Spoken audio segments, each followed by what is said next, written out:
Okay, isang mapagpalang araw sa inyo mga ka-trigger. Gusto ko lamang reviewin sa inyo ang sniper rifle na ito, yung tinatawag na Dragunov. Ito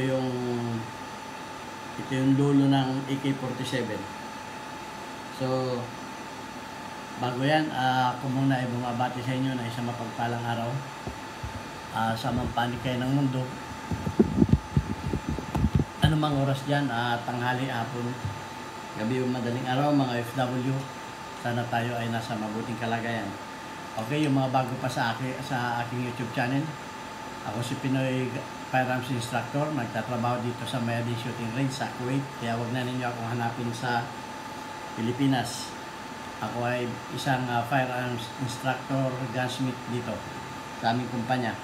So meron kaming bagong new arrival na sniper rifle. Ito yung tinatawag na Dragunov at gusto ko lamang reviewin sa inyo. Meron siyang magazine na 10 rounds ang capacity. At check natin ang okay. At ang bala niya ay 7.62 by 45 ang sukat ng 4.5 ang sukat ng kanyang cartridge, ang haba. Ang head niya ay 7.62.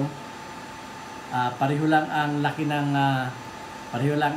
heads ng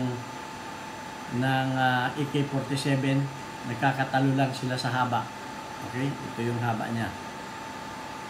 At kung ikukumpara natin sa M16 ay ito ang sukat ng M16. Ito maliit ang heads niya, tsaka maliit ang diameter ng kanyang bala. Okay, so yan ang diferensya ng tatlong caliber na ito. Ito ay gas operated, makikita natin dito. So pwede natin siyang mabuksan para makita nito. Makikita natin yung loob dito. Yan. So ito ang bolt niya. Ito ang bolt niya. At siya ay hindi pa siya na ipuputok. Brand new pa siya. So gusto kong makita kung paano ito iputok. Ito ay napaka high power na baril. At ang effectiveness niya ay nasa 1 kilometer. So ito ay, kung mapapansin natin, ito ay made in Russia. Okay, ito yung lulo ng AK-47. So kung tawagin namin ito ay Tiger. So ayun lang. Ang haba. Ang haba nito ay nasa 4 feet ang total length nito. 4 feet ang total length. At ang barrel nito ay hindi kasama yung kanyang ay 2 feet ang barrel, hindi kasama itong kanyang ang tawag dito.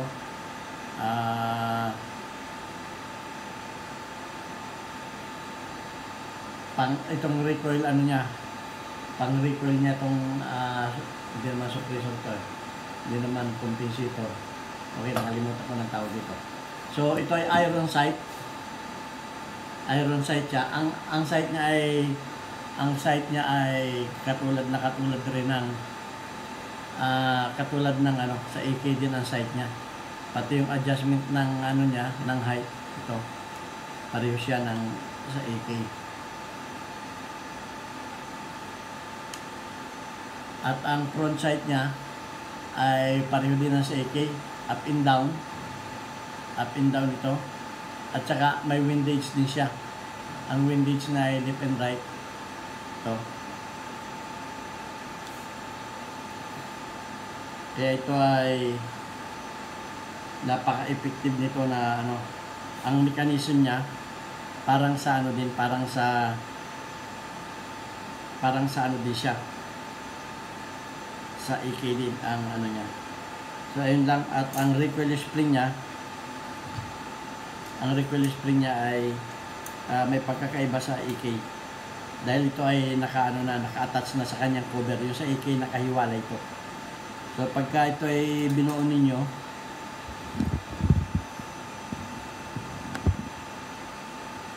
pag ito ay binuo ninyo ay madali rin lang siyang baklasin at madali rin lang siyang linisin. Ayan, papasok lang ninyo yung ganon. Pagkatapos ay ipapasok lang ninyo yung recoil spring doon sa kanyang bolt. Ang bolt niya pala niya ay ito, meron siyang bolt carrier. May bolt carrier siya. Ito yung kanyang bolt at nandito rin yung kanyang firing pin. Nandito yung kanyang firing pin. Ito yung kanyang bolt carrier. So, ipapasok lang natin siya. Ganyan. Tapos ay ating ikakabit.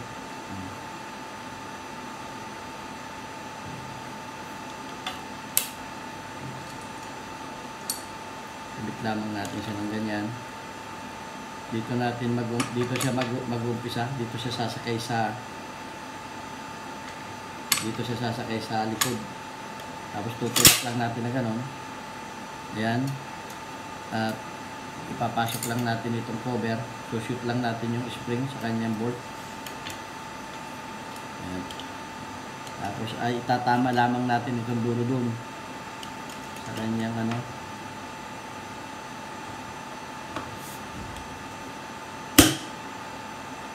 tik lang natin dito at ito babalik natin sa dating posisyon. Yan. Gagawin natin. Yan, wala siyang bala. At ito ay semi-auto lang. Ito ang shape niya. Yan. Hindi mo siya makakalabit. At ito ang kanyang semi-auto. Semi-auto lang to. Hindi man siya full auto. So, ayan ang kagandahan ng baril na to. At meron siyang capacity na 10. 10 ang niya. Medyo matigas ang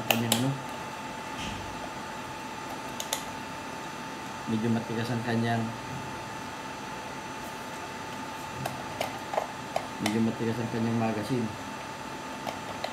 Ay, may tape.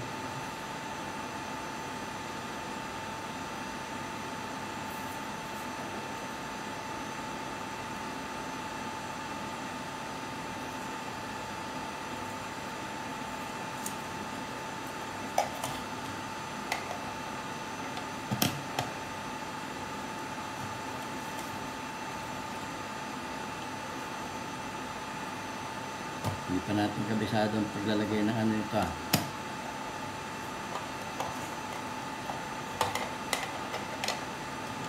So dun medyo ang paglalagay ng bala pala mula dito pag hindi ka mukha nung baba ka lang ng baba, hindi papasok. Gawa ng may cooler yung kanyang bala. So ayan, tanggalin natin baka ang kagandahan pa nito, meron siyang lagayan ng scope. Ito. Yung kanyang lagayan ng scope. Yan. Meron siyang adapter. Kaya sasalpak lang ninyo tapos gaganon lang nyo. At yun, ito yung kanyang pikatay na reel para sa kanyang scope. Yan lang ang simple lang itong rifle na to. Ito yung kanyang front handguard. Yan, simple rin lang. Okay. So, kung gusto ninyo itong matry, punta kayo dito sa shooting range. Mayroon shooting range na Kuwait. Matatry ninyo to. Okay? So, bago tayo magtapos, shout out kay Bobby Obillas na palagi siyang nanonood sa ating YouTube channel. At kung bago pa lang kayo, ito na ang channel na para sa inyo. Marami na tayong in-upload ng mga video para sa mga katanungan ninyo. At kung hindi pa nasasagot yung inyong mga katanungan, pwede kayo mag-follow up question. Baka natabunan na yung inyong at pipilitin natin na magawa ng videos. Okay, at patuloy lang sa ating pag-aaral ng pag-gunsmith. at makakaasa kayo na yung inyong mga katanungan at problema ay ating tutugunan sa pamamagitan ng ating maliit na kaalaman. Ayan, at para sa mga gustong ng ating online class, mag-send lang sa akin ng valid ID para malaman ko kung kayo nasa wastong gulang. Okay? So, ito ang inyong Pinoy Firearms Instructor na magpapaalam hanggang sa muli nating mga videos. Mag-iwan ako ng isang mapagpalang araw sa inyo at God bless us all. Thank you very much sa inyo lahat.